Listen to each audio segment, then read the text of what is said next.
It's Tiffany Gaines, host of the Secrets Podcast. Just wanted to get on here and share something with y'all. You already know it, but I'm going to say it anyway. Excuse me. You know when you drop something on the ground, somebody else pick it up, sometimes they steal it. Sometimes you get an honest person to return it if it's a wallet or something like that. But sometimes you drop something on the ground that is not necessarily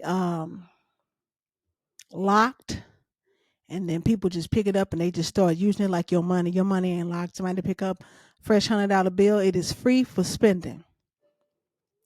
You leave your keys in your car, your ignition. It's free to drive. A lot of times we lose things that are not necessarily locked. There's no security code on it. You lose your phone. Folks got to go through a little bit of effort to get through that guy. You know what else you drop sometimes? And you don't even pay attention to when you drop this triggers. You drop one of your triggers, things that affect you emotionally, kind of shift your room a little bit. Drop a trigger around somebody that you don't necessarily feel safe with. They will use that guy against you. Pick it up, flip it around, watch you twirl around, watch your head spin around. Be careful where you lay your triggers. The best thing to do, is to release yourself from your triggers. Become aware of your triggers. Become friendly with your triggers. Not necessarily be friendly so that you can bond and keep relationship with your triggers, but learn to identify your triggers. You got to get close up to that thing. Sometimes you got to put glasses on to really see. Sometimes you got to get close up on something to really identify.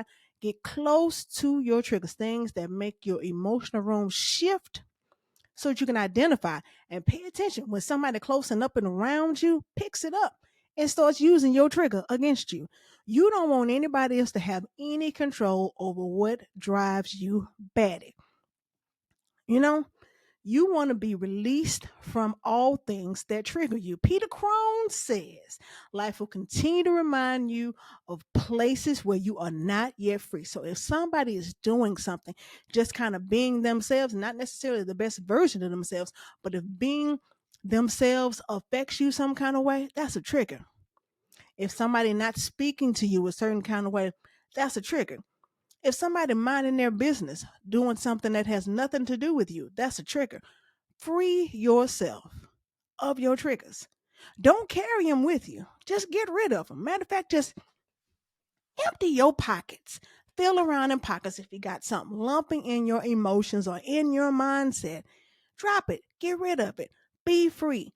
Allow it to flow through, because if you drop a trigger on the ground, guaranteed somebody's going to pick it up and start using it. They're going to treat it like free cash. Sometimes people spending your trigger money and you don't even know it. You looking for that last bit of something and you wondering, how did that person get that thing that's bothering me? That's your trigger. Look at the people around you. Have you dropped some trigger money on the floor? I had to address my triggers the other day. I was looking at a YouTube video. Dropped the trigger on the floor. The YouTube video found it. It don't even matter. It's not necessarily people. You could be watching something that triggers you. Catch your triggers. Get rid of your triggers. Identify your triggers. Become familiar with your triggers. Address your triggers, right? But most importantly, be aware of your triggers. And please, if you were in a place of self improvement, like I am, don't drop a trigger around somebody that's not safe. They gonna pick it up and start spinning it, and they wonder why you flipping out. They got one of your triggers. That's it. That's all I want to say. Be aware of your triggers. Check your surroundings. Pick your triggers up. All right. Secrets Podcast, Tiffany Gaines. I'm out.